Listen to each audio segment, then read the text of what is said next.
ఈరోజు అయితే మా అమ్మ చేసిన ఊరగాయ టమాటో ఊరగాయ చాలామంది అడుగుతున్నారు, మీరు ఆ వీడియోస్ అని పెడతారు కానీ మీ నాన్న చేసిన ఊరగాయలు మీరు ఊరగాయలు పెట్టారు అని చాలామంది నాకైతే ఇస్తున్నారు. సో ఈరోజు నేనేమైతే మా నాన్న పెట్టిన ఊరగాయ ఎలా ఉంటుందో అది కూడా టమాటా ఊరగాయ చూద్దామా రాండి.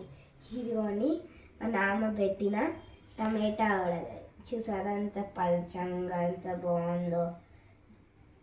అసలు చూడండి ఆ టెక్స్చర్ భలే ఉంటుంది నిజంగా.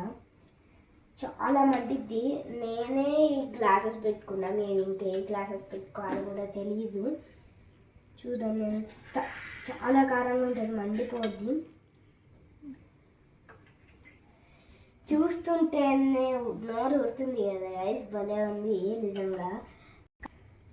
అబ్బా వేడి వేడి అన్నంలో కొంచెం ఇది ఒక్క ముద్ద కొంచెం ఇది వేసుకొని దాంట్లో నెయ్యి వేసి నీట్గా వేసుకొని కలుపుకొని తింటే ఉంటుంది, సూపర్ ఉంటుంది గాయస్.